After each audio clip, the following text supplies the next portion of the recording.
एक पत्र लिखा कल्याण सिंह को, हाँ। झांसी से रविंद्र शुक्ला चुनाव लड़ेंगे, ये मेरी इच्छा है। इसके बाद उन्होंने चिट्ठी ली और कह दिया कि अब झांसी पर कोई चर्चा नहीं होगी, कि 2-2 हजार रुपए मुझे उधार मांगने पड़ते थे।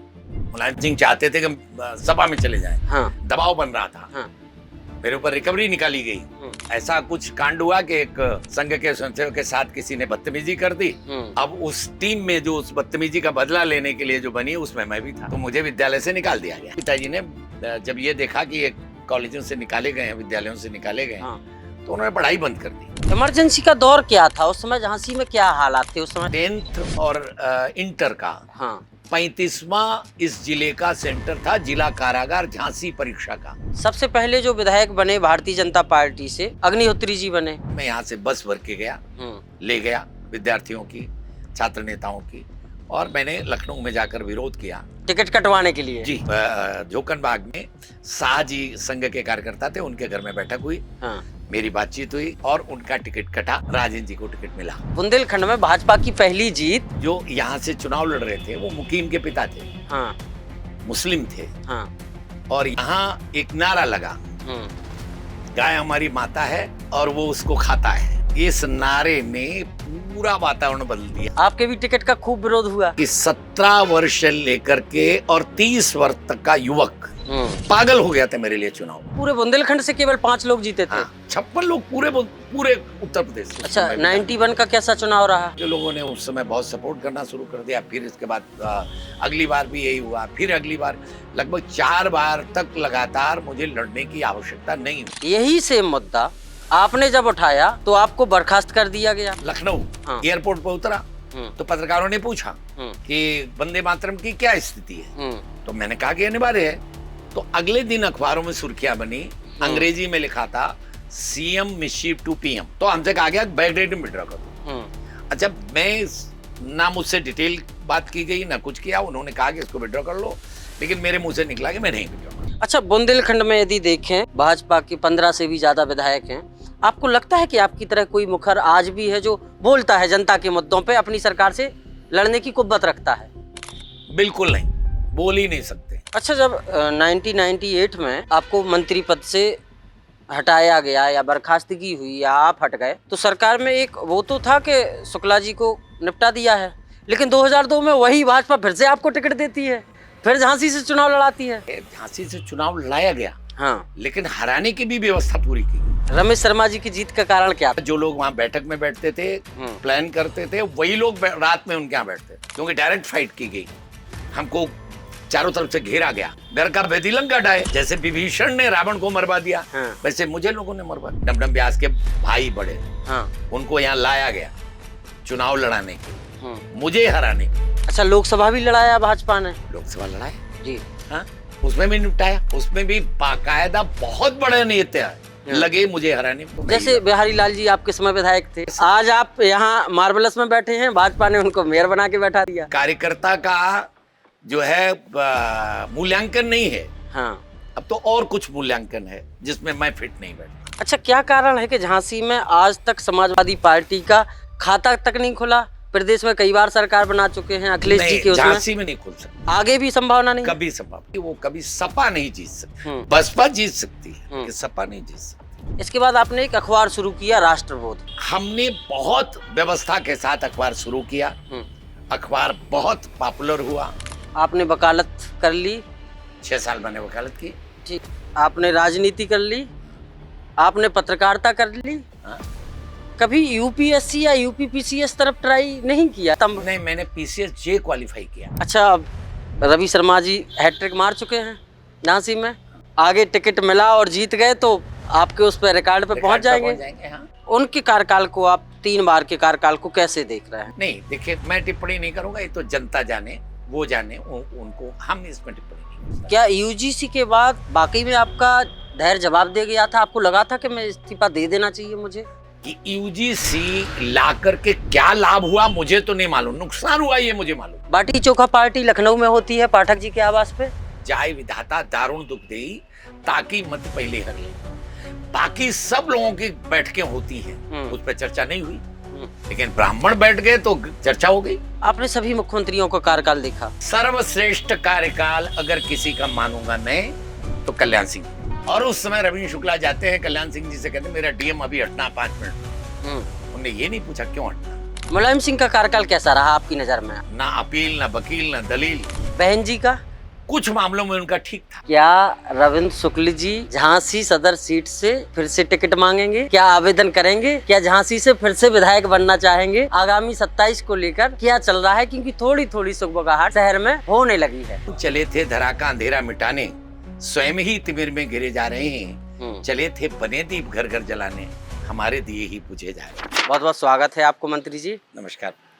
हम लोग इंटरेस्टेड हैं आपकी कहानी सुनने में और पूरे बुंदेलखंड को सुनावे के लाने।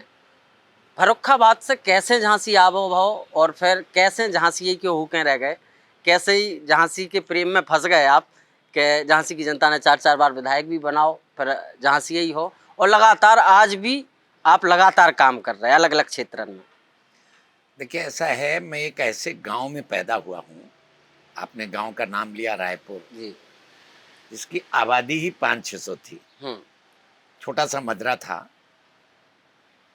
मेरे माता पिता दोनों निरक्षर थे, बल्कि यूं कहें कि आसपास के कम से कम 50-60 गांव ऐसे थे जो कोई भी युवक या युवती पढ़ती, युवतियां तो पढ़ती ही नहीं थी, लड़कियां तो पढ़ती ही नहीं थी। वो तो कक्षा 5 तक पढ़ जाएं तो बहुत बड़ी बात है। लेकिन लड़के भी ज्यादा ज्यादा 8वां या 10वां, इससे ऊपर कोई जाता नहीं था। ये 60-70 के दशक की बात है। ये बात, हाँ, ये जो 70 का दशक है उसकी बात मैं कर रहा हूँ। और उस समय स्थिति ये थी कि मेरे गांव में प्राइमरी स्कूल भी नहीं था। प्राइमरी स्कूल के लिए भी मुझे जाना पड़ता था कम से कम 2-2.5 किलोमीटर दूर। जब मैं शिक्षा मंत्री बना तब मैंने प्राइमरी स्कूल और जूनियर हाई स्कूल गांव में बनवाया। उससे पहले सड़क भी नहीं थी मेरे गांव में, जाने के लिए रास्ता भी नहीं था। और उस समय जब मैं पैदा हुआ तब तो 12 किलोमीटर आसपास कहीं सड़क नहीं थी। 12 किलोमीटर, बहुत ही देहात जिसको कहते हैं ना, ऐसा गांव था। हाँ, ये जरूर कि पिताजी अपढ़ थे, मने निरक्षर थे, लेकिन इसके बाद भी व्यवसाय करते थे। तो उनका सारे भारतवर्ष में जाना रहता था। उनका आलू का व्यवसाय था वहाँ बहुत महत्वपूर्ण। हमारे यहाँ 10वीं तक की शिक्षा केवल 10 बार फेल हो लड़का, उसी में एडमिशन उसका रहता था, क्योंकि जब तक विवाह नहीं हो जाता था तब तक वो उसमें पढ़ता रहता था। और कोई विवाह वाला आया तो उससे पूछा क्या कर रहा है लड़का, 10वीं में पढ़ रहा हो, बस इतना पर्याप्त था। मैं भी उसी वातावरण में पैदा हुआ, लेकिन भगवान की कृपा से मैं बिल्कुल अलग हट करके अपने गांव में रहा। गांव के बच्चों का एक लीडरशिप भी मेरे अंदर थी, बचपन से ही थी। और उसके कारण बस इतना जरूर कि मेरे पिताजी धार्मिक बहुत थे। बहुत अच्छा। अभी देखा आप भी गांव में गए थे, पूजा वगैरह की आपने? नहीं, मैंने तो वहाँ, अभी हमारा मकान बिक गया था, दोबारा फिर खरीदा है मैंने। अपने गांव का मकान, जो हमारा पैतृक मकान था उसको दोबारा खरीदा है मैंने। बिक गया था उस समय, लेकिन अब हमने फिर खरीदा है। गांव से लगाव तो रहता ही है जहाँ पैदा हुए हैं। तो पिताजी जो है वो बाहर से चूंकि जाना ना रहता था तो उनका ज्ञान बहुत अच्छा था। दूसरे रामचरितमानस के बहुत अच्छे अध्येता भी थे, सुनते थे और सुनाते थे। तो उनके कारण कुछ ऐसी चीजें हमारे अंदर आई। और माताजी हमारी भी निरक्षर थी, लेकिन संकल्पित बहुत थी। मतलब एक बार तय कर लेती तो वो होता। कुल मिला के आसपास के गांव में अच्छा परिवार था मेरा। और शायद पक्का मकान केवल मेरा था, और कहीं भी पक्का आसपास के कई गांव में 2 मंजिल मकान था मेरा। तो कुल मिला के बहुत अच्छा, पिताजी का सम्मान भी बहुत था। उस वातावरण में मैं पैदा हुआ। फिर इसके बाद कक्षा 6 से 10 तक मैं पढ़ने कहीं गया, वो 4-5-6 किलोमीटर दूर। वो विद्यालय में संघ का काम था, और जितने टीचर वहां थे ज्यादातर वो आरएसएस से अटैच थे। आरएसएस का प्राथमिक परिचय मेरा वहां हुआ। फिर इसके बाद ऐसी परिस्थितियां आई कि मैं गांव का था।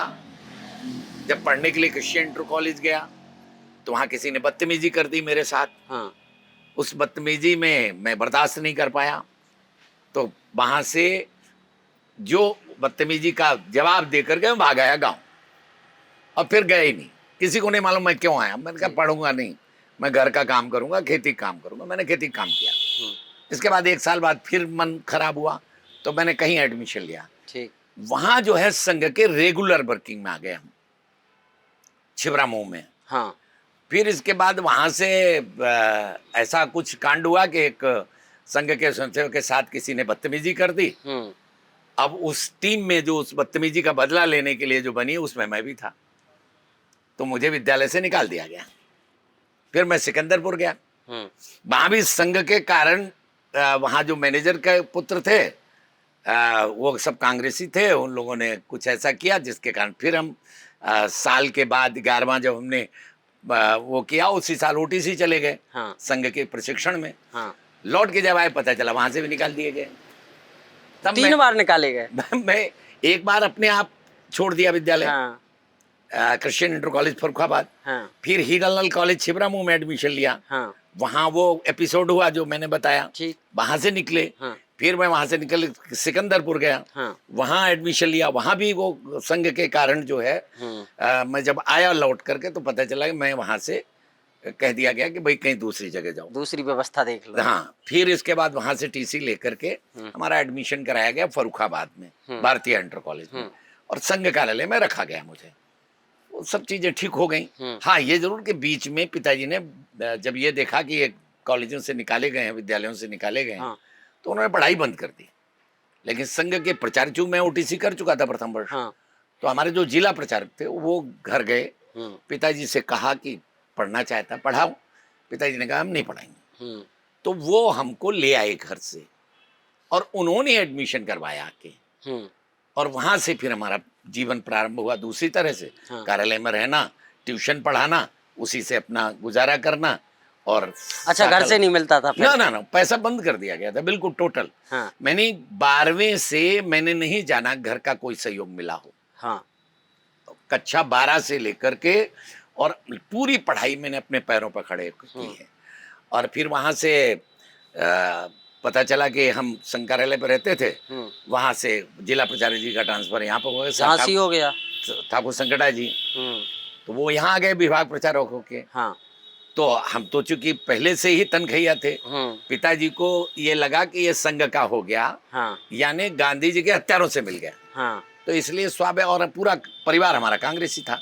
अच्छा, आपका पूरा परिवार नहीं, रिश्तेदार सब। हाँ। कोई विधायक बनता था, कोई कुछ बनता था, बड़ा बड़ा परिवार था। हाँ। मतलब जितने रिश्तेदार थे, हमारे बुआ के लड़के कम्युनिस्ट से वो हुए, यानी मामा के लड़के, वो हुए विधायक हुए। तो ये परिवार था, लेकिन सब कांग्रेसी। वही विचारधारा थी। लेकिन मैं संघ में आया तो पिताजी को लगा कि, और पिताजी हमारे स्वतंत्रता संग्राम सेनानी थे। हाँ। उनको लगा कि ये संघ से जुड़ गया, यानी गांधी जी के हत्यार, उनके दिमाग में भरा हुआ था कि गांधी जी के हत्यारों से, और यहीं पर हम जोड़ दें। मरने से कुछ वर्ष पहले वो संघ के इतने बड़े प्रशंसक हुए कि जब तक प्रचारकों का भोजन नहीं करा लेते थे तब तक उनको चैन नहीं पड़ता था। 7 वर्ष यहाँ रहे। अच्छा, ये विचारों में परिवर्तन कैसे? वो हमारे कारण हुआ। उन्होंने हमारा जीवन देखा, हमारा परिवर्तन देखा, हमारी प्रगति देखी, और हमारा नेचर देखा। हाँ। जो हम लोगों को सहायता करना, बाकी सब करना, वो सब देखते थे मुझे। तो कुल मिलाकर के इसके कारण वहां से यहाँ गए, यहाँ भी ट्यूशन करके पढ़े। और माने मेरा 72 में प्रथम वर्ष हुआ। हाँ। 73 में द्वितीय वर्ष हुआ। 74 गैप गया, 75 मैंने 3rd ईयर ओटीसी की, ठीक, संघ की ट्रेनिंग। हाँ। और वहां से जब लौट के आए तो हम कानपुर ओटीसी लगी हुई थी, उसमें गए। तो पता चला कि तब तक इमरजेंसी लग गई। इमरजेंसी का दौर क्या था उस समय? झांसी में क्या हालात थे उस समय? आप झांसी ही थे? बहुत बुरे हाल थे, बहुत बुरे हाल थे। हाँ। आप समझ लीजिए कि अंडरग्राउंड रह करके सारा काम करना पड़ता था। और स्थिति ये हुई थी एक बार तो कि मुझे 6 दिन तक भोजन नहीं मिला। और मैं रेलवे क्षेत्र में एक जगह अंडरग्राउंड था। हाँ। क्योंकि छात्र नेता भी हो गया था मैं यहाँ। हाँ।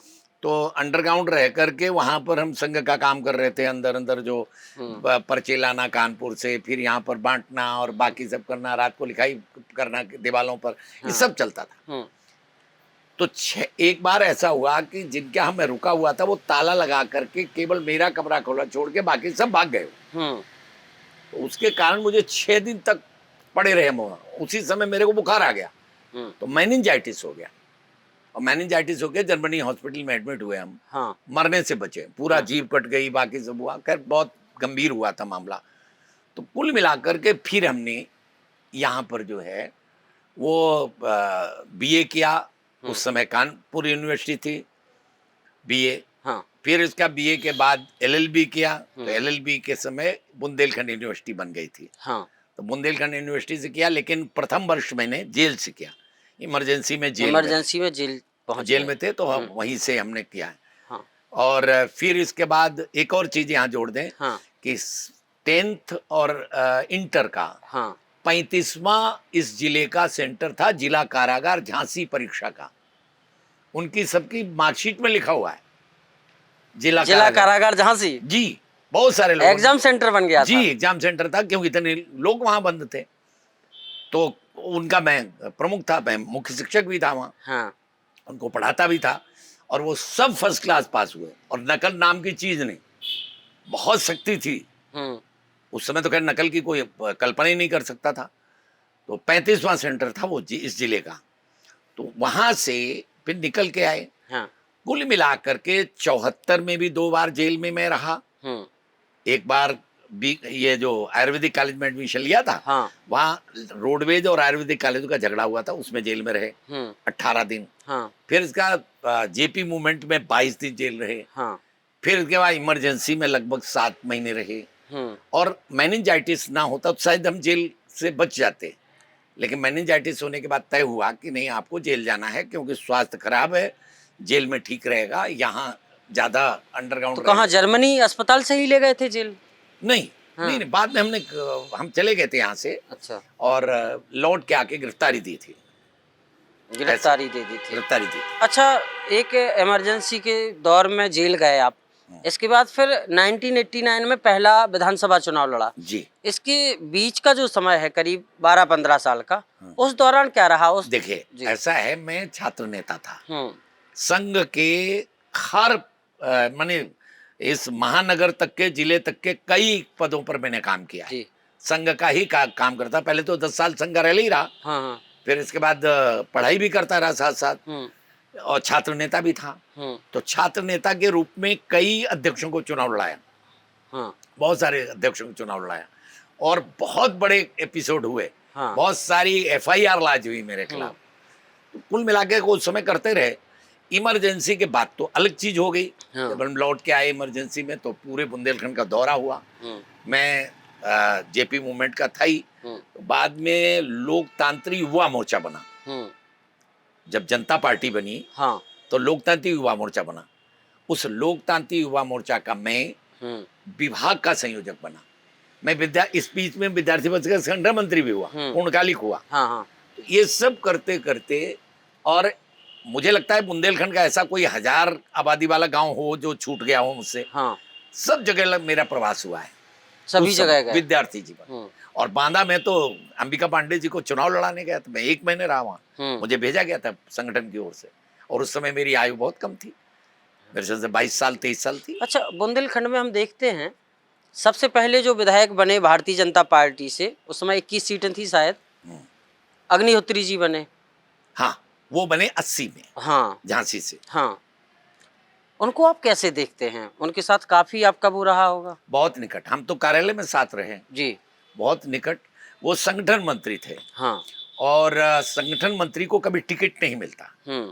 लेकिन यहाँ पर टिकट जो है 80 में फाइनल हो गया था किसी और का। हाँ। मैं उनका नाम नहीं लेना चाहता। हाँ। लेकिन संघ के विभाग प्रचारक ने मुझे बुलाया और ये कहा कि तुम इसका विरोध करो, और इनको अगर टिकट मिल जाएगा राजेंद्र जी का, तो चूंकि राजेंद्र जी की पत्नी भी थी जो अलग रहती थी, तो उन्होंने कहा, ओम प्रकाश जी तिवारी थे, उन्होंने कहा कि अगर ये हो जाएगा तो अच्छा हो जाएगा, तो आप इसमें प्रयत्न करिए। मुझे याद है कि मैं यहाँ से बस भर के गया, ले गया विद्यार्थियों की, छात्र नेताओं की, और मैंने लखनऊ में जाकर विरोध किया टिकट कटवाने के लिए जी। और फिर इसके बाद एक पर्यवेक्षक सूबेदार सिंह जी आए, मुझे अभी तक याद है। हाँ। और वो जोकनबाग में शाहजी संघ के कार्यकर्ता थे, उनके घर में बैठक हुई, हाँ मेरी बातचीत हुई और उनका टिकट कटा, राजेंद्र जी को टिकट मिला और वो चुनाव पूरा हम लोगों ने लड़वाया और जीते। वो जीते कैसे? बुंदेलखंड में भाजपा की पहली जीत। वो जीत क्यों हुई? भाजपा की नहीं थी, वो जनता पार्टी की जीत थी। हाँ वो उस समय चुनाव जब लड़े, हाँ, हाँ, भाजपा की जीत थी। भाजपा की थी पहला ना? भाजपा 80 में हाँ, बनी, हाँ, वो पहला चुनाव था। हाँ, उसमें 80 में चुनाव भाजपा से हुआ और वो जीते। कारण उसका ये, जो यहाँ से चुनाव लड़ रहे थे वो मुकीम के पिता थे, हाँ, मुस्लिम थे, हाँ, और यहाँ एक नारा लगा, गाय हमारी माता है और वो उसको खाता है। इस नारे ने पूरा वातावरण बदल दिया, झांसी का माहौल पूरा बदल गया और बहुत अच्छे मतों से राजेंद्र जी विजयी हुए। इसके बाद अगले चुनाव में हार गए वो। 85 के चुनाव में, हाँ 85 के चुनाव में मुझे लगता है किसी और को टिकट मिला। टिकट का तो नहीं पता, लेकिन रिछारिया जी जीते थे, ओम प्रकाश रिछारिया जीते। ओम प्रकाश रिछारिया को हमने हराया। वो मिनिस्टर थे, स्टेट मिनिस्टर, फाइनेंस मिनिस्टर थे। उन उस समय टिकट हमको मिला और मैं संघ का कार्यकर्ता था, मैं बीजेपी में नहीं था और उस समय मैंने फैक्ट्री उद्योग लगा लिए थे। हाँ। और मैं बिजौली रहता था। आपके भी टिकट का खूब विरोध हुआ? हमारे टिकट में तो ये हुआ कि चूंकि मैं बीजेपी में था नहीं, हाँ। और जो आस लगाए बैठे थे वो सब निराश हो गए। हाँ। तो स्वाभाविक है, उन सब ने त्याग पत्र दे दिया। हाँ। और बहुत सारे लोग तो ऐसे थे जो मंच पे ही नहीं चढ़े पूरे चुनाव, और पूरा संघ ने चुनाव मैनेज किया। हाँ। और उस समय मुझे याद है जब रिछारिया जी भाषण देते थे, कोई बुजुर्ग नहीं है इनको आशीर्वाद देने वाला, कोई मंच पे बैठने वाला नहीं है, कैसे जीतेंगे। हाँ। तो हमने फिर उस समय कहा था कि जिस तरह से राम गए थे ना अकेले, हाँ। और उनने वन में जाके अपनी सेना बना तैयार कर ली थी, रावण जैसे को परास्त किया, वैसे मैं भी करूंगा। कैसे बनी थी वो सेना जब यहाँ सब लोग विरोध कर रहे थे, इस्तीफा दे रहे थे, मंच पे कोई नहीं जा रहा था? आप आश्चर्य करोगे कि 17 वर्ष लेकर के और 30 वर्ष तक का युवक पागल हो गया था मेरे लिए चुनाव में, क्योंकि मैं छात्र नेता था। दूसरे ये कि मैं आक्रामक छात्र नेता था। हाँ। कई बार जेल हो आया था और सब मुझे जानते, बस ये जरूर शुक्ला नहीं जानते थे। हाँ। रवीन जी जानते थे। वो एकदम से अरे आप, अरे आप, अरे आप। तो रिछारिया जी, हाँ, जिनका पिताजी भी सांसद थे, जिनका पूरा राजनीतिक कैरियर था, कई पूरा परिवार राजनीतिक, मैं तो बाहर का था। हाँ। लेकिन मैंने बहुत अच्छे मार्जिन से वो चुनाव जीता 89 में, और तब पूरे उत्तर प्रदेश में केवल 56 लोग जीते थे। हाँ, पूरे बुंदेलखंड से केवल 5 लोग जीते थे। हाँ, 56 लोग पूरे उत्तर प्रदेश से। आपके साथ झांसी में कौन कौन था? प्रागीलाल अहिरवार जी थे, रतनलाल जी थे, रतनलाल जी थे, और कांग्रेस ने गरौठा सीट जीती थी, ये थी। हाँ। उस समय मुलायम सिंह जी मुख्यमंत्री थे। मुलायम सिंह। भाजपा ने क्या अंदर से सपोर्ट किया था उस समय? नहीं, भाजपा ने समर्थन दिया था। हाँ। 89 में समर्थन दिया था उन्हें। ठीक। और आपको जानकर आश्चर्य होगा कि बाद में जब राम मंदिर आंदोलन चला, हाँ, तो मुझे तो अनेक बार बंद होना पड़ा। हाँ। कभी महुआ भेज दिया गया, कभी कुछ, और मुलायम सिंह ने मुझे NSA में बंद किया। हाँ। मुझे लगता है उत्तर प्रदेश में शायद ही कोई हो, मेरी जानकारी में नहीं है। हाँ। लेकिन मैं NSA में बंद रहा। यहाँ सारे लोग जेल से बाहर थे, मैं अकेला जेल में था। हाँ। और मेरे ऊपर केस भी बहुत लगाए थे उन्होंने, क्योंकि आक्रामक था बहुत। हाँ। तो उसमें लगाया मुझे। पर उसी दरमियान कार सेवकों पे हमला होता है, गोली चलती है। वो सारा चीज मैंने मैनेज की थी, क्योंकि मैं उस समय राज्य मंत्री था। हाँ। जब 91 का हुआ, उस समय मैं मंत्री था। हाँ। कृषि का, एग्रीकल्चर स्टेट मिनिस्टर था। हाँ।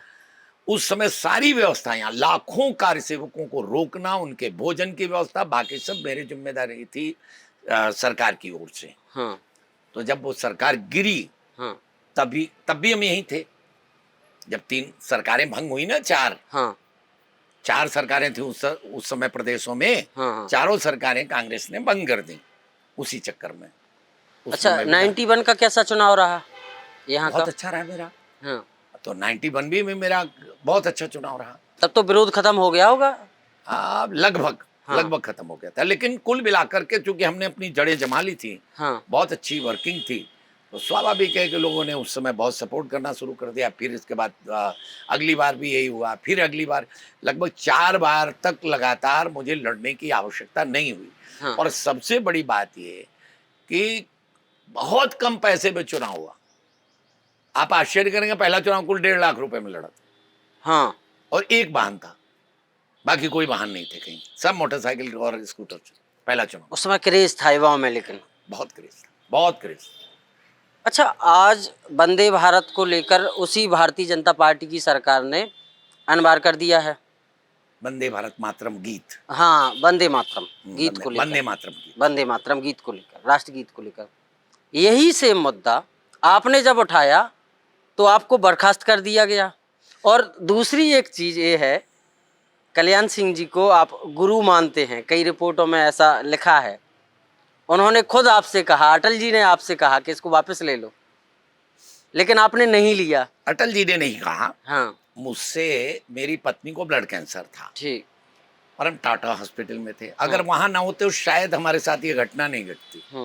लेकिन चूंकि बीच में जो स्पष्टीकरण था वो कुछ दे नहीं पाए, हाँ, और गलत तरीके से लोगों ने उसको प्लीड किया, हाँ, और खासकर आईएएस लॉबी ने, हाँ, क्योंकि आईएएस लॉबी के विरुद्ध मैंने कुछ एफआईआर लॉन्च कराने को लोग कह दिया था, इस कारण से, और चूंकि बहुत तेज मंत्री होने के कारण बहुत सारे लोग अंदर से ये सोच रहे थे कैसे इसको परास्त करें। हाँ, और चूंकि ये गैप हो गया, ब्लड कैंसर होने के कारण हमारा पूरा परिवार वहां था, हाँ, कुल मिलाकर के जब हमसे कल्याण सिंह जी ने कहा, पहले तो उन्होंने स्पष्टीकरण मांगा, मुझे बुलाया, मैंने उन्हें बताया, हाँ, लेकिन इसके बाद जो है उन्होंने कहा कि इसको बैकडेट में विड्रॉ करना पड़ेगा। वो एक घटना घटी, अटल जी आए दिल्ली, वो उसे लखनऊ आए, हाँ, उनसे झूठ हमारे प्रमुख सचिव ने कहलवा दिया। उनने पूछा कि क्या वंदे मातरम की स्थिति, उस समय फतवा जारी हो चुका था, हाँ, अली मियां ने फतवा जारी किया था,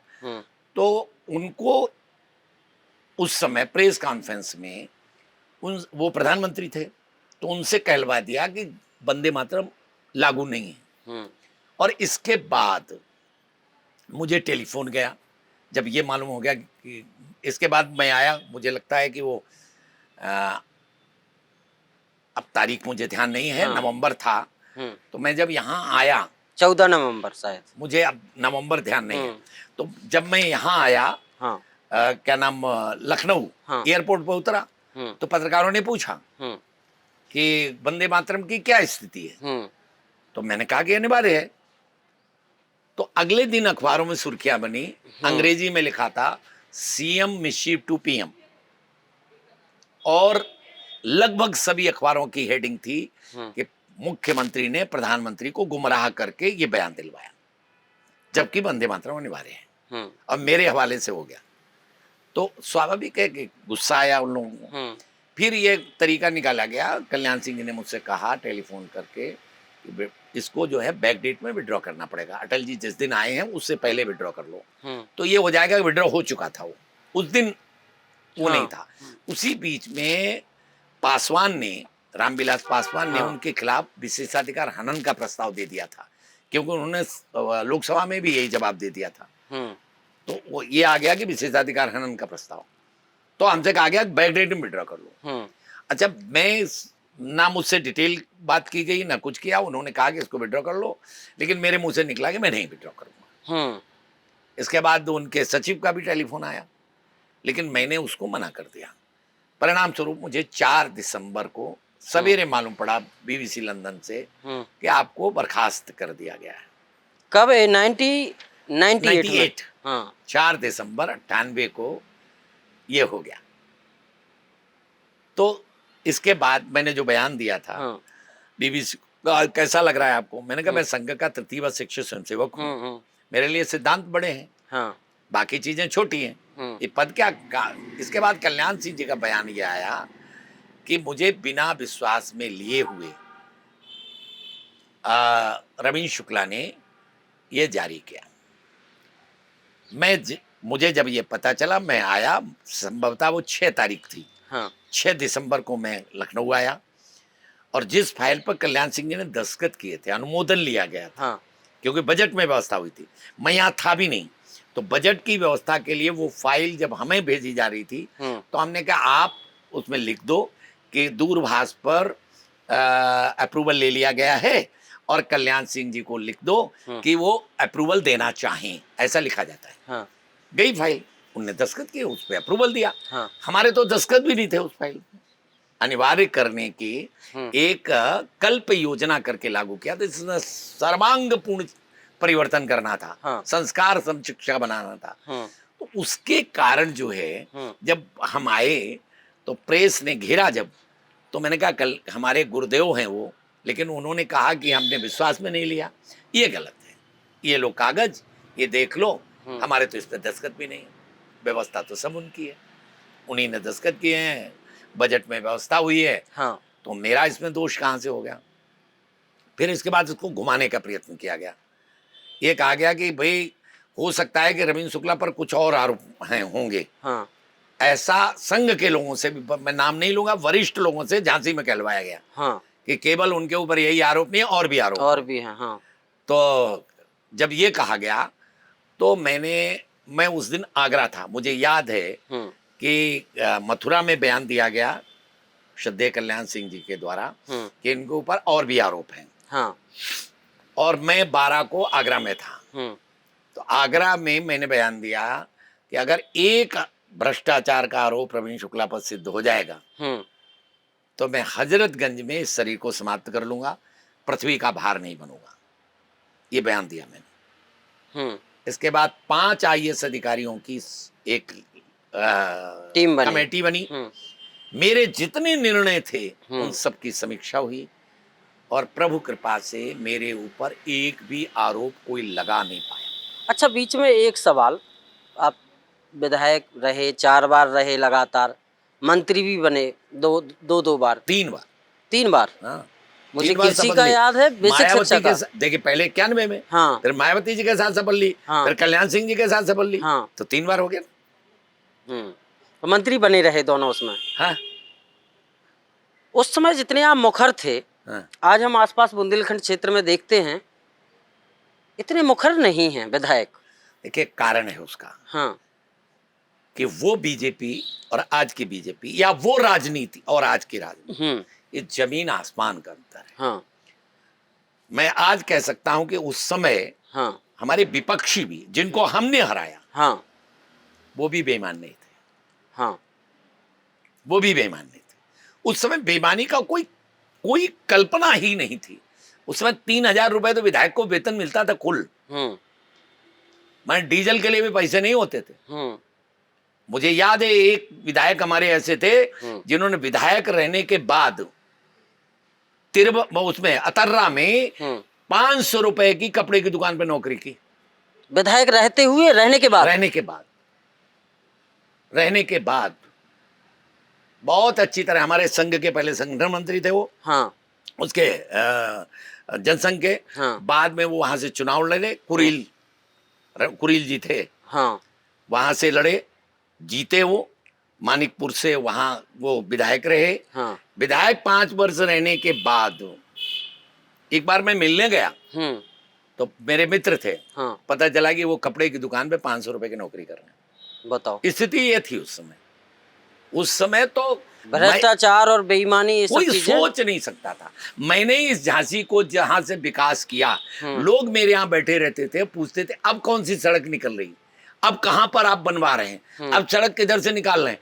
तो वो लोग जो बैठे रहते थे ये जानने के लिए कि मैं कौन सी सड़क की योजना ले रहा हूँ, हाँ। वो अरबपति हो गए हैं, क्योंकि उन्हें जैसे ही पता चलता था कि मैं यहाँ सड़क डल रही, जमीनें खरीद ली। अब जैसे ये सड़क नहीं थी, हाँ। ये जब हमने बनवाई, हाँ। तो इस सड़क पर सारे यहाँ के जितने भी माफिया हैं उन सब ने जमीनें खरीद ली, करोड़पति हो गए।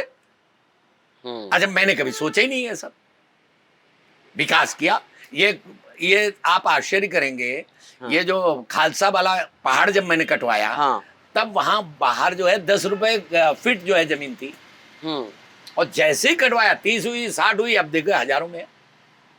सही है, लेकिन हमने कुछ नहीं कर पाया, किया नहीं, सोचा ही नहीं। हाँ, उस समय 10 एकड़ कहीं डाल लेते, कुछ भी नहीं हो पाया, वही मैं कह रहा हूँ। इसीलिए डरते हैं क्या आज विधायक कुछ बोलने से?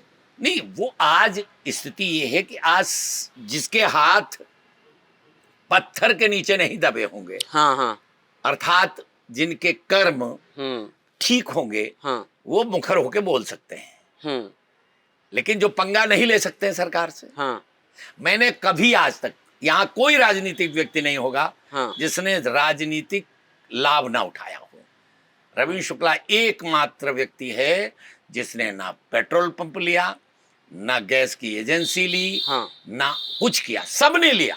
अच्छा, बुंदेलखंड में यदि देखें भाजपा के 15 से भी ज्यादा विधायक हैं, आपको लगता है कि आपकी तरह कोई मुखर आज भी है जो बोलता है जनता के मुद्दों पे, अपनी सरकार से लड़ने की कुव्वत रखता है?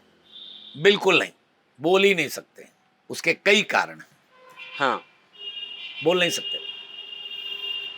और वर्तमान जो सिस्टम हो गया है, हाँ, अकेले उन्हीं का नहीं, हाँ, नीचे से लेकर ऊपर तक जो सिस्टम हो गया है, हाँ, प्रशासनिक, हाँ, वो सिस्टम जो है मैंने अपने जीवन में कभी उतना नहीं देखा जैसा इस समय ध्वस्त है।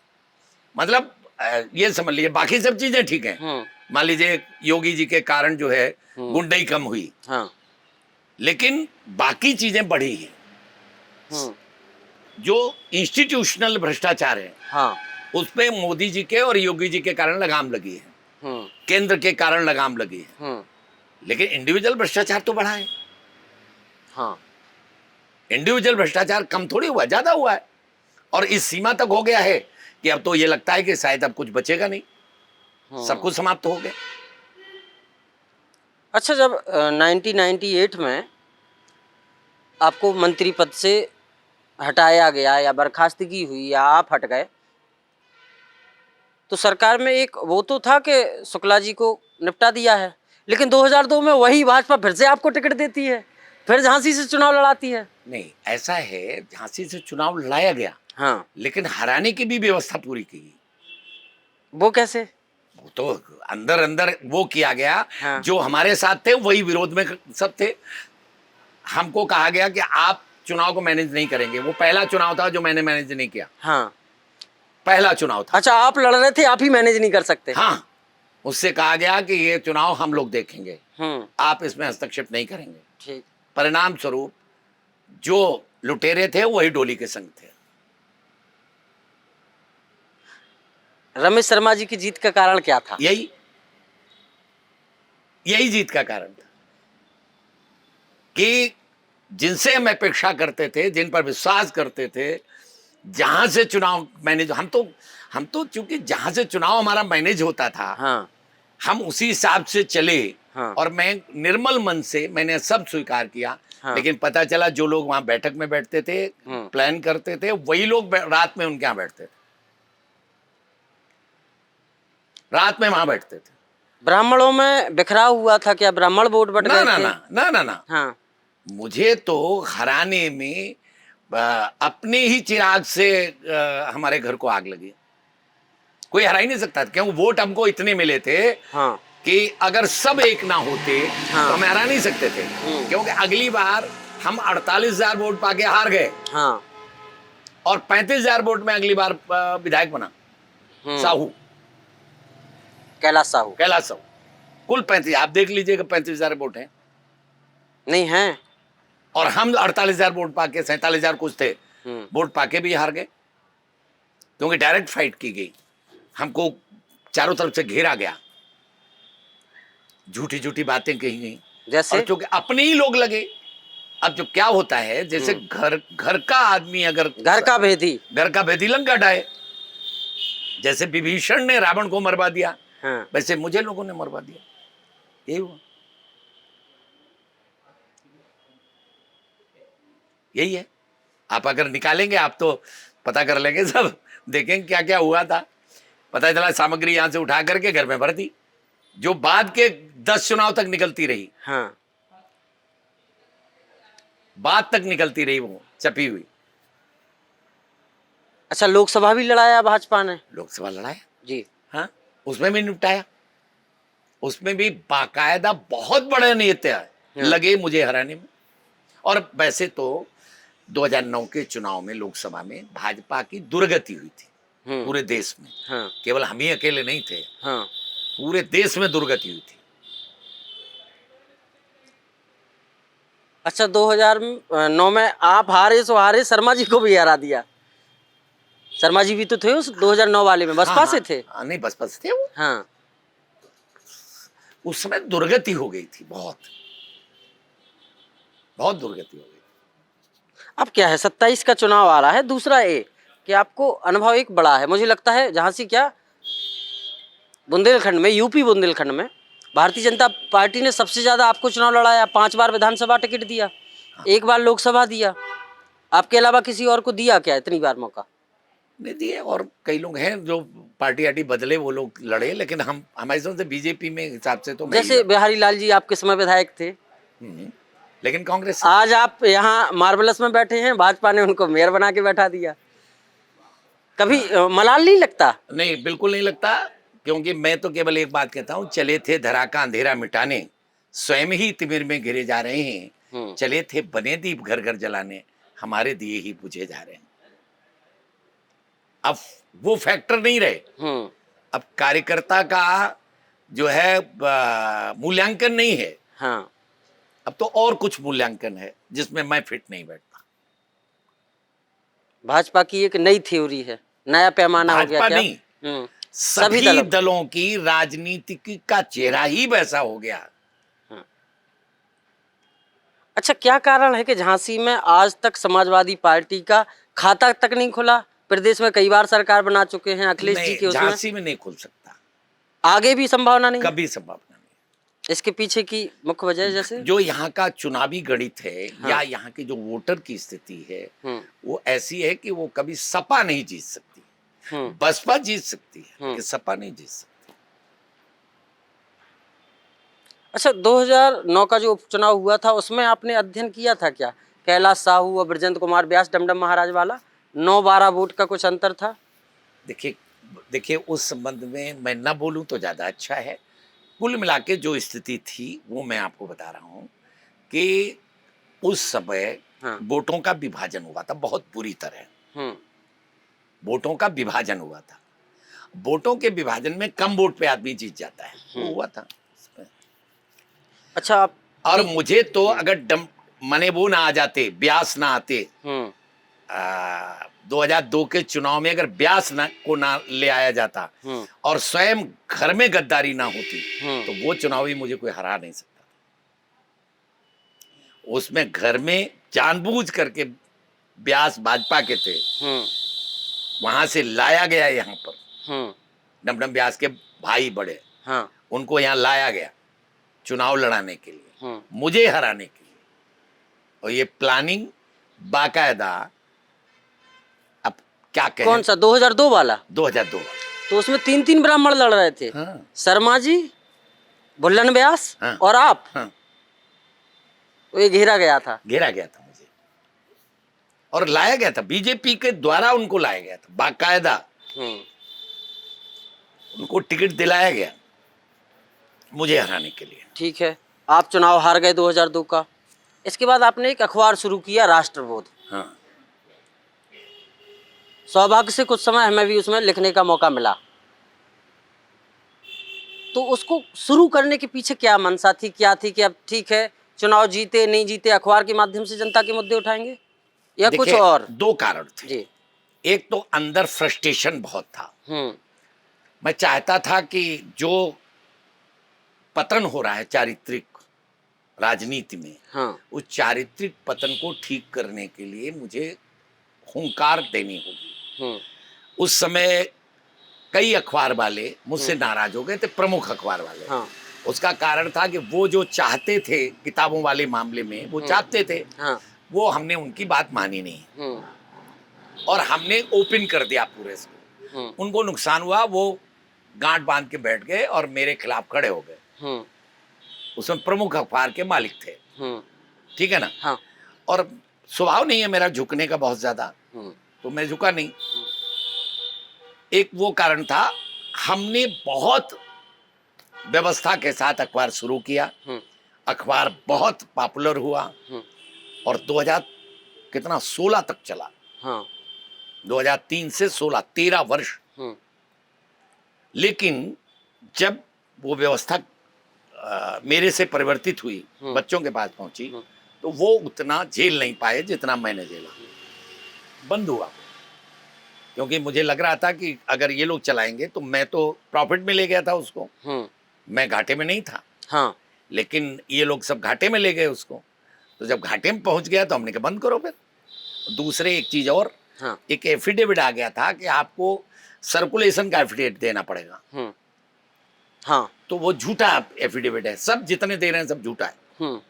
सर्कुलेशन उतना होता नहीं, उतना कहाँ से आप, अगर किसी से ये पूछ लिया जाए कि इतनी आपने कागज कहाँ से मंगाया दिखा दो, इतनी स्याही कहाँ से मंगाई बता दो, हाँ नहीं बता पाएगा कोई तो नहीं जो बता। प्रसार का वो है, जैसे कोई अखबार दावा कर रहा है कि हम झांसी में 60,000 अखबार छापते हैं, हाँ दावा झूठा है उसका? बिल्कुल झूठा है, बिल्कुल 100% झूठा है। मैं तो देख चुका हूँ ना, मैं तो खुद चला चुका हूँ। हाँ। आप आश्चर्य करेंगे, 15,000 अखबार मेरा यहाँ बिकता था।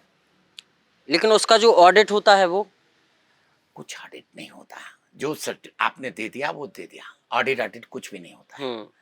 कुल मिला के ये झूठ बोलना पड़ता है, इसलिए मैंने कहा मैं इस पर दस्तखत नहीं करूंगा, शपथ पत्र पर मैं दस्तखत नहीं करूंगा, इसलिए मैंने उसको बंद कर दिया।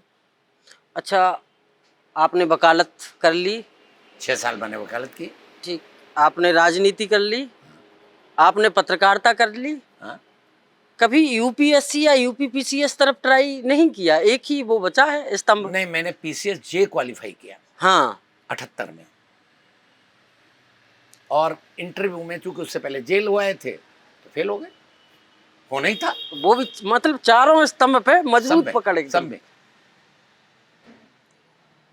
अच्छा, अब रवि शर्मा जी हैट्रिक मार चुके हैं झांसी में, आगे टिकट मिला और जीत गए तो आपके उस पर रिकॉर्ड पे पहुंच जाएंगे। हाँ।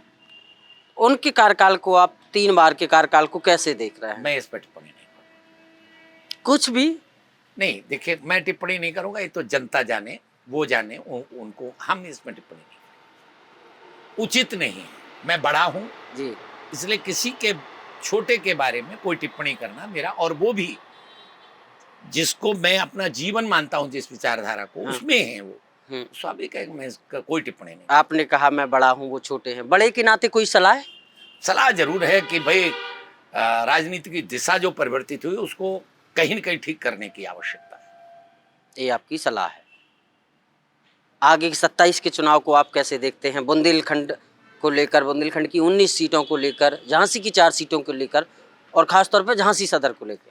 अगर तत्काल ऑपरेशन नहीं हुआ, हाँ, अगर तत्काल हाँ, कुछ मुद्दों का निदान नहीं हुआ, हाँ, तो बहुत हम लोगों के बनाए हुए भवन को क्षति पहुंचेगी। बस इतना ही मुझे कहना है कि अगर तत्काल इस पर कोई एक्शन नहीं हुआ, हाँ, तो निश्चित रूप से गलत होगा। अभी सुधार का समय है आपके हिसाब से? मुझे लगता है सुधार का तो हमेशा ही समय रहता है। नहीं, जिस एक मुद्दा, हाँ, एक मुद्दा कभी इतना बड़ा हो जाता है कि उसके कारण दिक्कत हो जाती है। अब जैसे एक मुद्दा यूजीसी का है, हाँ, स्वाभाविक रूप से इसके बारे में सवर्ण समाज में निगेटिविटी है और इसका इलाज बहुत आवश्यक है। और मैं यही ये बात जोड़ना चाहता हूं, इस देश के लिए, सनातन समाज के लिए भाजपा की नितांत आवश्यकता भी है, लेकिन सरकार को जातिवाद के आधार पर नहीं बल्कि राष्ट्रवाद के आधार पर खड़ा होना होगा, दूसरा कोई रास्ता। क्या यूजीसी के बाद वाकई में आपका धैर्य जवाब दे गया था? आपको लगा था कि मैं इस्तीफा दे देना चाहिए मुझे? देखिए, आज भी मैं ये बात कहता हूं कि यूजीसी लाकर के क्या लाभ हुआ मुझे तो नहीं मालूम, नुकसान हुआ ये मुझे मालूम। किसने ये काम किया, मैं उस समय भी कह रहा था, हो सकता है इसमें मोदी जी को जानकारी ना हो, क्योंकि जो वर्किंग है, मैं 3 बार मिनिस्टर रह चुका हूं, तो स्वाभाविक रूप से जानता हूं मैं। लेकिन जो हुआ उसको पैचअप जितनी जल्दी करना चाहिए था वो नहीं हुआ, ये गलती हो रही है, उसमें देरी हो गई। देरी हो रही। बाटी चोखा पार्टी लखनऊ में होती है पाठक जी के आवास पे, उसको लेकर भी खूब घमासान मचा। देखिए, ये सब वो चीजें हैं जिन पर मैं केवल इतना कह सकता हूं, जाय विधाता दारुण दुख देई, ताकि मत पहले हर ले। बाकी सब लोगों की बैठकें होती हैं, उस पर चर्चा नहीं हुई, लेकिन ब्राह्मण बैठ गए तो चर्चा हो गई। आखिर करना क्या चाहते हो? अभी जो एक प्रश्न पत्र आया दरोगा की, उसमें हाँ। उसमें माने आप देखिए, अवसरवाद के साथ पंडित जोड़ा गया। अब क्यों जोड़ा गया? अगर ये डेलिबरेटली नहीं है, अगर ये कदासे से नहीं लाया गया, तो कहां जरूरत थी वहां? और आज तक एक जांच समिति बैठा करके उस व्यक्ति को जिसने ये जोड़ा, उसमें जिसने भाजपा को नुकसान पहुंचाने की कोशिश की कदासे से, वो शासन का व्यक्ति हो सकता है, वो माने शिक्षा विभाग में बैठा हुआ व्यक्ति हो सकता है। ऐसे व्यक्ति को अब तक जेल चला जाना चाहिए था, नहीं गया। क्यों नहीं गया, भगवान जाने। शंकराचार्य को लेकर भी बीच में लगातार जो है, देखिए शंकराचार्य के बारे में तो हम एक बात कहते हैं कि जिन शंकराचार्य की बात हो रही, ना तो वो शंकराचार्य हैं और वो बेस वो पहने हुए हैं, उस बेस का अपमान वो खुद कर रहे हैं, तो गलत है। उनकी भाषा उनकी है ही नहीं किसी सब।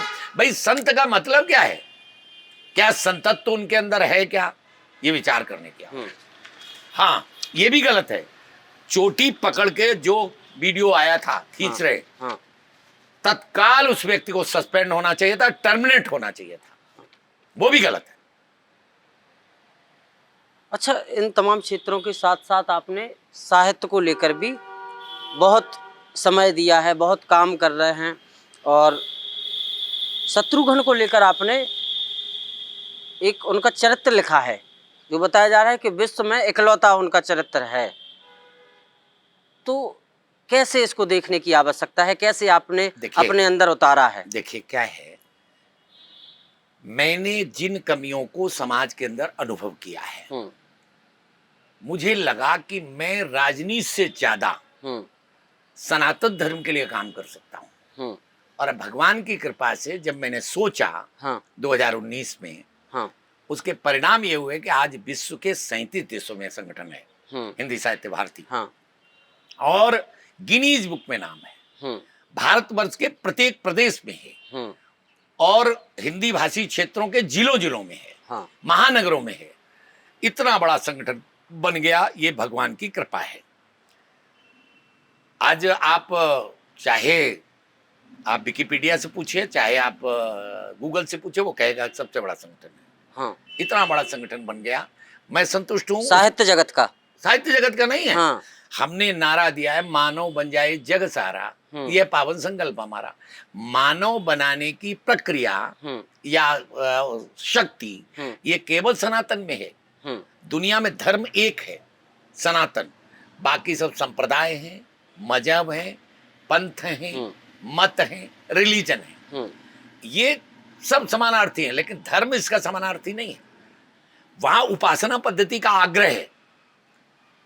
हिंदू धर्म में कौन सी उपासना पद्धति का आग्रह है कि ये नहीं करोगे तो आप नहीं रहोगे? ऐसा कुछ नहीं है। ऐच्छिक है। एक नहीं, एक वो दूसरा विषय है। मजहब एक दूसरा विषय है, धर्म एक दूसरा विषय है। धर्म अकेला एक है। धर्म जो है वो अच्छी चीजों को धारण करने से है। वहां क्या है, वहां आपको वो मानना पड़ेगा, लेकिन यहां मानना चाहिए। दोनों में अंतर है कि नहीं? मानना चाहिए, ये चीज अगर आप धारण कर लेंगे तो मनुष्य बन जाएंगे। उसकी परिभाषा दी गई। तो दुनिया में धर्म एक है जिसका नाम सनातन धर्म है, उसकी सेवा में मैं लगाऊं। और वो हमने नारा दिया है, वसुधैव कुटुंबकम जैसे नारा था, वैसे ही हिंदी साहित्य भारती का नारा है, मानव बन जाए जग सारा, ये पावन संकल्प हमारा। दूसरी बात और यहाँ जोड़ दे, भगवान ने इतनी अच्छी अच्छी किताबें मेरे हाथ से लिखवाई हैं कि उन पर कई पीएचडी हो गई। कई पीएचडी हो गई, और अभी पीएचडी चल रही है। कईयों को अलॉट हो गई, कईयों को चल रही है अभी। मुंबई में एक करुणाशंकर जी उपाध्याय, हमारे हिंदी साहित्य भारती के उपाध्यक्ष, उनके अंडर में एक पीएचडी हो रही है, डॉक्टर रवीन शुक्ल का व्यक्तित्व और कर्तृत्व। आप इससे अंदाजा कर लीजिए। मैं स्वयं डीलिट हो गया हूँ, ये चौधरी बंसीलाल विश्वविद्यालय ने डीलिट बुला के दिया है। अच्छा, ये आज तक किसी ने नहीं लिखा था शत्रुघ्न चरित्र? शत्रुघ्न पर प्रोज या पोएट्री किसी में भी कोई पुस्तक नहीं है, पहला है, और वो भी 480 पेज का है। बड़ा 21 सर्ग बृहद है। 21 सर्ग है। हाँ। एक प्रेरणा आई मेरे मन के अंदर कि राम राज्य का संस्थापक कौन। राम लक्ष्मण हजारों किलोमीटर दूर वनवास में, भरत 32 मील दूर नंदीग्राम, 16 मील दूर नंदीग्राम में सन्यासी वेश में गुफा बना के रहे। वो कभी निकले नहीं। और राम जब लौट करके आए, राज्याभिषेक हुआ था, राम राज्य स्थापित था। वो सारे मूल्य स्थापित हो चुके थे। किसने किए? कौन था? अकेला एक, शत्रुघ्न। और उसका प्रमाण देता हूं, राजा दो ही बने। हाँ। या तो राम राजा बने या शत्रुघ्न राजा बने। शत्रुघ्न मथुरा के राजा बने, लवणासुर का वध किया उन्होंने। हाँ। और राज तिलक किसने किया? राम ने राज तिलक किया मथुरा में शत्रुघ्न का। शत्रुघ्न यहां से भेजा लवणासुर का वध करने के लिए। ये रह गया काम, बकाया करो। और उनको अपना अमोघ अस्त्र दिया कि इससे मरेगा वो, और उसको मार करके वो राजा बने। एक प्रमाण मिलता है कि वो 12 वर्ष नहीं आए अयोध्या। क्यों नहीं आए? हाँ। तो मैंने इसका इंटरिम एविडेंस माना कि राम ने कहा कि जो तुमने अवध और कौशल क्षेत्र में किया है, यही करिश्मा वहां कर दो। तो वो सारे करिश्मा उन्होंने किए। उनका बड़ा बेटा मथुरा का राजा बाद में बना, और छोटा बेटा विदिशा का राजा बना। ऐसे ही 6 इनके जो 8 पुत्र थे, 8 पुत्रों को अलग अलग राजधानियां बनाई गई। उसमें शत्रुघ्न का बहुत बड़ा हाथ। राजनीति में यदि शत्रुघ्न को उतारना हो अपने अंदर, हाँ, तो क्या है आपके तो पास? निष्प्रह कर्मयोगी। अगर राजनीति में शत्रुघ्न का नाम ले लिया जाए, तो जिसने प्रसिद्धि चाही नहीं कभी, जिसने कभी खुद को केवल नीचे रह करके उन चीजों को दिखाने की कोशिश की, करने की कोशिश को कर दिया। राम ने कोई चमत्कार तो किया नहीं था। लेकिन राम जब राज्याभिषेक हुआ तो तुलसी कहते हैं, राम राज बैठे त्रैलोका, हर्षित भय गए सब सोखा, बैर न कर काहू सन कोई, राम प्रताप विषमता कोई, दैहिक दैविक भौतिक तापा, राम राज्य काहू न व्यापा, सब नर करें परस्पर प्रीति, चला ही स्वधर्म निरुत श्रुति नीति, अल्प मृत्यु ने कबहु न पीरा, सब सज्जन सब निरुसुरा। जितने विभाग हैं सबका नाम है। अब ये डेवलपमेंट एक दिन में होता है क्या? मेरा स्वास्थ्य के क्षेत्र में, चरित्र के क्षेत्र में, उत्पादन के क्षेत्र में, सब क्षेत्रों में टॉप पर पहुंच जाना, ये किसी एक व्यक्ति ने किया है। मैंने कैसे हुआ? राम तो थे ही नहीं, लक्ष्मण थे नहीं, भरत थे नहीं, दूर थे। किसने किया? और राजा क्यों बनाए गए वहां? क्यों गए वहां? मथुरा के राजा क्यों बने? मेरा आखिरी सवाल ये है, क्या रविंद्र शुक्ल जी झांसी सदर सीट से फिर से टिकट मांगेंगे? क्या आवेदन करेंगे? क्या झांसी से फिर से विधायक बनना चाहेंगे? आगामी 27 को लेकर क्या चल रहा है? क्योंकि थोड़ी थोड़ी सुगबगाहट शहर में होने लगी है। देखिए एक बात जान, रविंद्र शुक्ला ने कभी टिकट मांगा नहीं। 89 में भी संघ ने तय किया तुम्हें चुनाव लड़ना है, मुझे आदेश दिया गया कि आपको चुनाव लड़ना है। मैं संघ का संपर्क प्रमुख था जिले का। मैं बीजेपी का मेंबर भी नहीं था। तो संघ ने तय किया, मुझे टिकट दिया गया, मैं चुनाव लड़ा, जीता। कभी हम टिकट मांगने गए नहीं, कभी हमने टिकट के लिए प्रयत्न किया नहीं। टिकट के लिए मैं कभी प्रयत्न नहीं करूंगा। और सामान्य रूप से जो मेरा चिंतन है, जो मेरा अभी तक तय है, कि मैं चुनाव की राजनीति से अपने आप को अलग कर चुका हूं। कारण उसका है कि मैं जो काम कर रहा हूं वो बड़ा है, उस काम में मैं संतुष्ट हूं। यदि भाजपा ने फिर से मौका दिया तो क्या बदल सकते हैं? मैं केवल एक बात कहता हूं, मैं सिपाही हूं जी, और सिपाही हूं को कभी भी निर्णय लेने का अधिकार नहीं होता। सिपाही को आदेश मिलता है। मुझे आदेश जो मिलेगा जब मिलेगा वो काम करेंगे। लेकिन सामान्य रूप से मैं टिकट कभी नहीं मांगूंगा और कभी भी प्रयत्न नहीं करूंगा कि मैं चुनाव लड़ूं। फिर भी यदि भाजपा को लगा कि चलो अब की बार, मैंने उत्तर दिया ना, मैंने उत्तर दिया, मैं ना मैं टिकट मांगूंगा ना कभी प्रयत्न करूंगा। हाँ, मुझे जिस जिम्मेदारी की होगी संगठन समझेगा, उसने कहा तुम ऐसा करो, मैं वो करने लगूंगा, मुझे कोई दिक्कत। मैं आज भी वही कर रहा हूं भाई, विचारधारा के लिए तो काम कर रहा हूं मैं। मैं रात दिन दौड़ रहा हूं। एक प्रचारक से कम की भूमिका मेरी नहीं है। मैं आप खुद देखते हाँ, होंगे कि प्रतिदिन मेरा प्रवास रहता है, सामान्य रूप से बैठता ही नहीं हूँ इतनी उम्र में भी। हाँ, अब जब रात दिन हम एक ही काम कर रहे हैं, और मेरा ये कहना है कि सनातन धर्म को बलिष्ठ पुष्ट किए बगैर हाँ। विश्व में शांति नहीं हो सकती। अच्छा, अभी जो शुरुआत में आपने बताया था कि मैं 3 बार जेल गया हूँ, जेपी आंदोलन नहीं, मैं 3 बार क्यों जेल गया, मैं तो 5-6 बार जेल गया हूँ। 5-6 बार। और क्या, एनएसए में, राम मंदिर आंदोलन में महोबा रहा, बहुत सारे दिन यहाँ रहा, हाँ। तो उसी में कई बार गए जेल, तो हम कई बार भेजे गए। अच्छा, एक जेल यात्रा नैनी की भी है। हाँ हाँ विवाद हुआ था एसिड अटैक केस, हाँ हाँ। झांसी में खूब सुर्खियों में बना। आपने कहा मेरे ऊपर हुआ, दूसरे पक्ष ने कहा कि मेरे ऊपर किया गया, तो वो क्या था वो? तो क्योंकि सच तो यही है कि हाँ। मेरे ऊपर हुआ था, और सबने देखा, उसके 6 वीडियो हैं हाँ। अलग अलग, और केवल सपा का शासन होने की वजह से मेरे ऊपर भी मुकदमा लिखा गया, मेरे बच्चों पर मुकदमा लिखा गया। मेरे ऊपर एसिड अटैक हुआ, वो उसके पूरे वीडियो हैं, मैंने स्वयं प्रस्तुत किए थे। लेकिन दिक्कत क्या कि सपा का शासन था। यदि सपा सरकार ना होती तो वो मुकदमा भी आप मेरे ऊपर नहीं होता। हाँ। बिल्कुल नहीं होता, और उसमें भी कुछ नहीं हुआ। उसमें भी ये हाँ। हुआ कि पूरी ताकत लगाने के बाद भी मुझे 1 दिन से ज्यादा जेल नहीं भेज पाए। सरकार ने वापस ले लिया था, लेकिन सरकार का वापसी वाला मामला माना नहीं मजिस्ट्रेट ने। उसने कहा 1 दिन के लिए जेल जाना पड़ेगा, जबकि हाई कोर्ट के स्पेशल कोर्ट में 5 वकील खड़े थे, लेकिन 1 दिन से ज्यादा नहीं भेज पाए।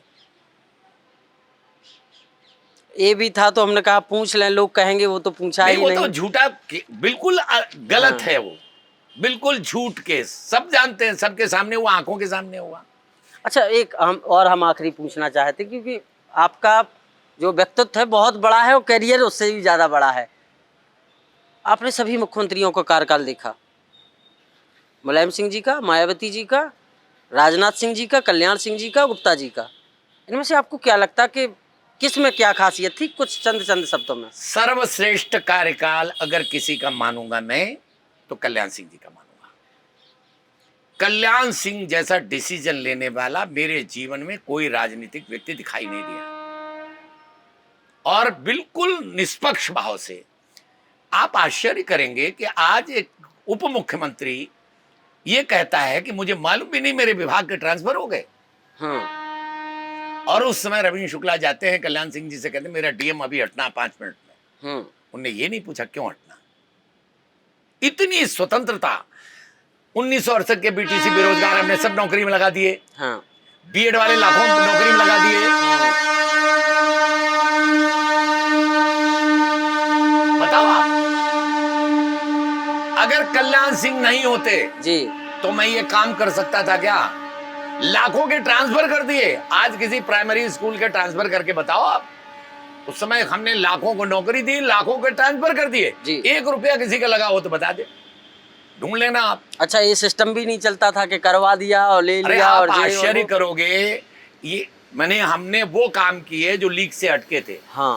बीएड वालों को नौकरी प्राइमरी में लीक से हटकर, उसके लिए नियम बदला। इसके अलावा आपका जो है, जिनकी 55 साल उम्र हो गई थी, उनको भी नौकरी। 1968 से बीटीसी बेरोजगार 3 पीढ़ी को एक साथ नौकरी। जिन्होंने अभी बीटीसी किया था, जिन्होंने 68 में किया था, 3 पीढ़ियां हो गई, उनको सबको नौकरी। एक भी हाई कोर्ट ने स्टे नहीं दिया मेरे खिलाफ। यह आश्चर्यजनक है। मुलायम सिंह का कार्यकाल कैसा रहा आपकी नजर में, आपके उस दौर में? देखिए, आप जानते हो लाल सेना का बोलबाला था, ना अपील, ना वकील, ना दलील, इसका जिसका खाली प्लाट हमारा, ये सब नारे लगे। और आप जानते हो मैं बहुत लड़ा। उन्होंने लाल सेना बनाई तो मैंने भगवा सेना बना के लड़े। दबे नहीं हम। बहन जी का कुछ मामलों में उनका ठीक था, लेकिन इंस्टीट्यूशनल भ्रष्टाचार को बढ़ावा दिया। तो कुल मिलाकर के बहुत सारी चीजें हैं जो कल्याण सिंह के माने उनके साथ किसी की तुलना नहीं की जा सकती उनके साथ। यद्यपि हमारी इतनी उनकी चली, सब बातें ठीक हैं, कल्याण सिंह की वर्किंग अद्भुत।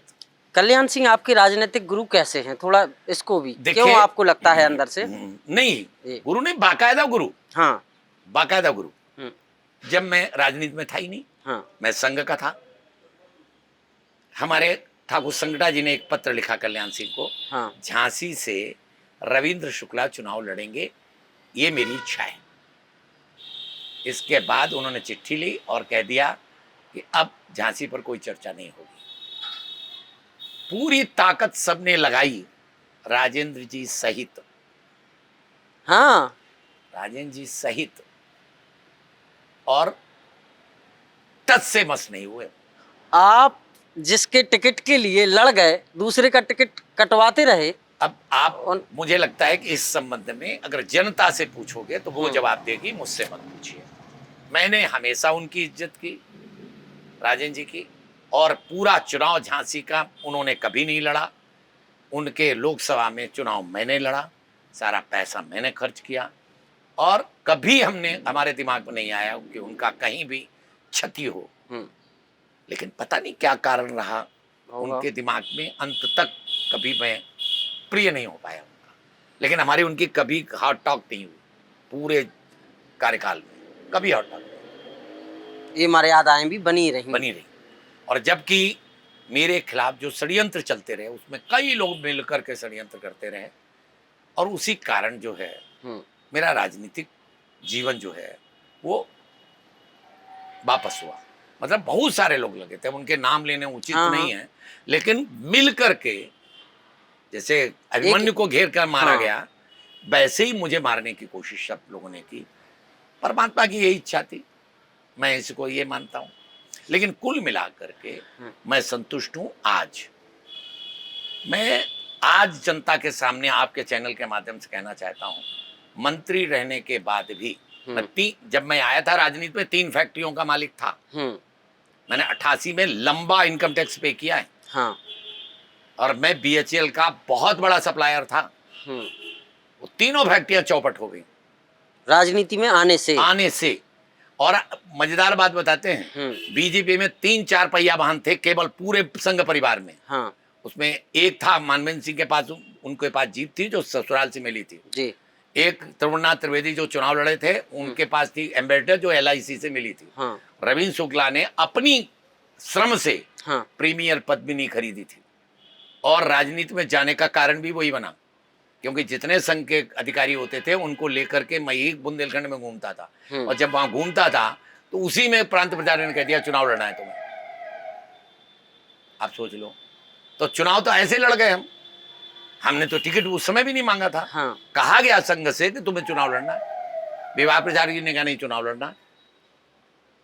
हमारे तो हमने टिकट भी नहीं मांगा था। हाँ। लेकिन कुल मिलाकर के केवल आप इससे अंदाजा कर लीजिए कि मैं गाड़ी का मालिक था, पूरे संघ परिवार में 3 केवल 4 पहिया वाहन, उसमें रविंद्र शुक्ला के पास भी था। और इनकम टैक्स 88 में पे किया, 3 फैक्ट्रियों का मालिक था, BHEL का बहुत बड़ा सप्लायर था। भूखड़ होके नहीं आया था। लेकिन इसके बाद हमारी स्थिति ये हुई कि 2-2 हजार रुपए मुझे उधार मांगने पड़ते थे। इतनी बुरी तरह हुई, कितना मेरे ऊपर वो आया, माने रिकवरी आई। एक बार तो मेरे घर की वो हो रही थी, कुर्की हो रही थी, बच गए। मुलायम सिंह चाहते थे कि सभा में चले जाएं, दबाव बन रहा था, मेरे ऊपर रिकवरी निकाली गई। लेकिन भगवान की कृपा से हाई कोर्ट ने स्टे दे दिया उसी पर, तो फिर कुछ नहीं हुआ, बच गए हम। लेकिन कुल इतनी आर्थिक तंगी में हम गुजरे हैं 3 बार मंत्री रहने के बाद कि 2-2, 3-3 हजार मुझे उधार लेने पड़ते थे। आज फिर हम जब राजनीति से हटे तो ये देखिए मैंने खड़ा कर लिया, बच्चों का सहयोग हुआ, ये देखिए सब खड़ा हो गया, फिर से खड़ा कर लिया मैंने। ये समझ लीजिए कि राजनीति से हटने के बाद में इस स्थिति में आया हूं। राजनीति में रहते हुए तो मैं आर्थिक रूप से इतना कमजोर रहा हूं जिसकी कोई सीमा नहीं। आज कोई मलाल है आपको इसके अलावा कुछ और? देखिए, मैं गीता का अनुयायी हूं जी, इसलिए प्रारब्ध को मानता हूं, संचित और क्रियमाण को मानता हूं। तो संचित, क्रियमाण, प्रारब्ध, इन तीनों के कारण आत्मा को परेशानी होती है। मैं उसी का मान करके किसी को भी दोष नहीं देता, परमात्मा की नियति मानकर उसको स्वीकार करता हूं, इसलिए प्रसन्न हूं, मुझे कोई दिक्कत नहीं। इतनी बड़ी उम्र में भी प्रसन्न हूं, स्वस्थ हूं, कोई दिक्कत नहीं है मेरे को। 99% ब्लॉकेज हो गया था मेरे को, 99% मुझे ओपन हार्ट सर्जरी कह दी गई थी और मैंने कुछ भी नहीं कराया। नेचुरोपैथी के माध्यम से, आयुर्वेद के माध्यम से मैं आज इतने वर्षों में स्वस्थ आपके सामने बैठा हूं। उसका केवल कारण इतना है कि मैं गीता पर विश्वास करता हूं, मानता हूं कि जितनी मेरी आयु है, जितनी मेरी सांसें आवंटित हैं, उससे एक सांस कम नहीं लूंगा। यही कह के उठ के चले आए थे पीजीआई से। नहीं, आप खूब दीर्घायु हूँ, आपने खूब लंबा समय दिया है अपने जीवन को लेकर, बहुत कुछ बताया। लेकिन इस साक्षात्कार में जो आपकी साहित्यिक जीवन है उस पर थोड़ी कम बात हो गई, एक आध हो पाई है। एक आध दिन हम लोग भरत चरित्र पे बात करें और भी तमाम जो आपकी, हाँ, शत्रुघ्न चरित्र है उस पर बात करें, सारे हमारी और जो भी आपकी पुस्तकें हैं, जो भी आपका साहित्य उन पर चर्चा करें जी, उन पर चर्चा करेंगे। दूसरा अभी एक छूट गया है जो बहुत ही बुकों के लिए बहुत जरूरी है। हाँ। कि साधारण सी पृष्ठभूमि में गांव में पैदा होने वाला निरक्षर माँ बाप का बेटा जो हो, हाँ, वो इतनी प्रगति कैसे कर सकता है, हाँ, मूल मंत्र क्या है, मूल मंत्र क्या है, इस पर चर्चा होनी चाहिए। और हमारा साहित्यिक अभिरुचि कहाँ से जागृत हुई, क्यों हुई, कैसे हाँ, हुई, फिर इसके बाद जो है आज मैं प्रसन्नता के साथ काम कैसे कर पा रहा हूँ, इन विषयों पर अगर चर्चा होगी, बिल्कुल एक दिन हाँ, बैठ के तसल्ली से हाँ, जरूर एक दिन वो उस पर चर्चा है, तो मैं आपको समय दूंगा। बहुत बहुत धन्यवाद।